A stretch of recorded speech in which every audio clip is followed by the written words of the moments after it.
Et après quelques années, vous devenez libraire. Pourquoi embrasser cette profession? Est-ce que c'est déjà par envie de rester en compagnie des auteurs, des livres? Non, Qu'est-ce qui fait qu'on devient libraire? C'était pas du tout, parce que j'ai pu trouver un travail chez Payot à Neuchâtel quand j'étais à l'université. Et je suis tombé amoureux, non pas d'une libraire cette fois, mais des livres. Et quoique elle était libraire. Et finalement, en fait, j'ai aimé ce métier. Et c'était Payot à Neuchâtel. Et très rapidement, j'ai aimé conseiller aux gens ce que j'avais lu moi-même, etc. J'avais lu très peu de choses, mais j'avais lu des choses des auteurs slaves, etc. Et puis, je me suis trouvé bien dans ce monde, ce qui fait que j'ai bifurqué sur une formation de libraire. Et puis, après, j'ai rencontré M. Vibert dans le livre ancien. Et c'était ça ma vie, c'est devenu ça ma vie, mon gagne-pain, le livre ancien. Pourquoi ce choix des livres anciens plutôt que des nouveautés, plutôt que des romans qui sortent? Qu'est-ce qui vous plaît et vous séduit dans ce métier? Vraiment le fruit du hasard, parce que j'ai rencontré M. Vibert à la Marguerat. Je ne sais pas si les gens connaissent, c'était une fameuse librairie à Lausanne qui s'appelait Marguerat. Et il n'y avait que des livres anciens, et je trouvais que lire les livres dans les éditions originales, toucher les beaux papiers, voir des cartes anciennes. Et puis j'aimais beaucoup ici tout ce qui est livres de géographie.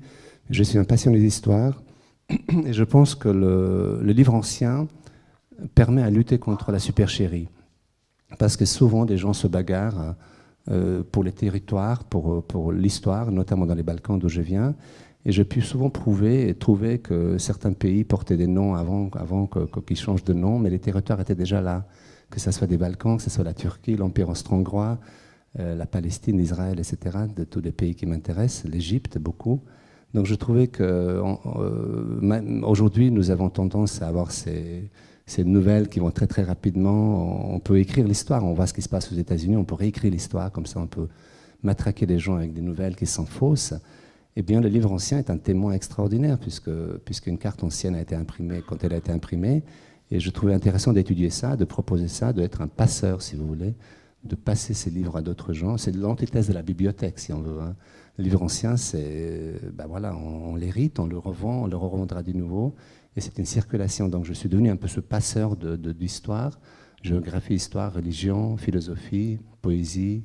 Et puis après, c'est aussi la bibliophilie, qui est un peu une maladie que certains connaissent, j'imagine. Bibliophilie, c'est un peu un virus comme ça, grâce auquel je vis, parce que certains de mes clients sont relativement malades, comme ça, ils viennent chercher des choses, ils dépensent. Vous êtes un vrai fournisseur pour addicts. Je suis un dealer de livres anciens et de livres rares, parce que c'est totalement incompréhensible qu'un livre puisse coûter 10 ou 20 ou 30 000 francs, et parce qu'il y a des gens qui sont suffisamment passionnés par ça, que j'arrive à vivre.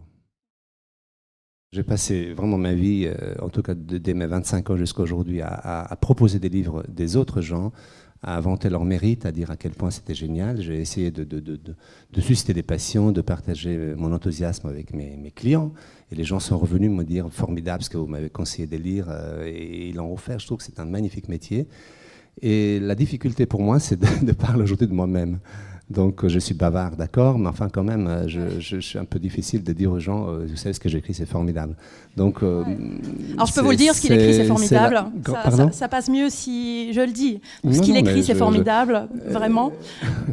Merci. Non, simplement, la difficulté, vraiment pour moi, c'est ça. C'est de passer. Bien sûr que je rêve d'être écrivain. Je pense que je suis auteur de 2 livres pour l'instant.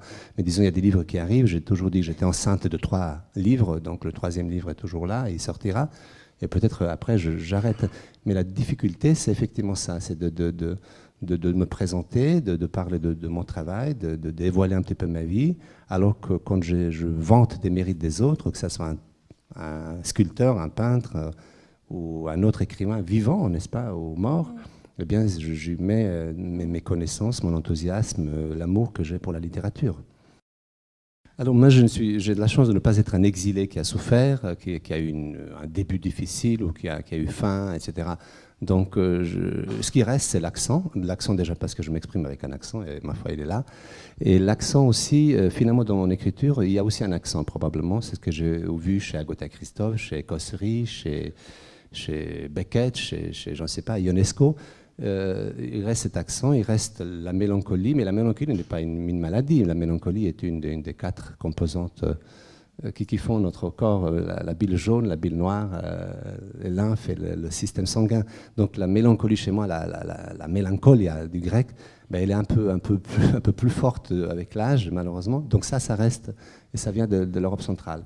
Mais finalement, au lieu de le porter comme un fardeau, comme un poids, je pense que c'est finalement, dans l'écriture en tout cas, j'espère que ça donne quelque chose de plus original que si j'avais vécu toute ma vie à Lausanne, ou disons, si j'étais né ici, si j'avais un bel accent vaudois, par exemple, que j'essaie des fois d'imiter, mais j'arrive pas.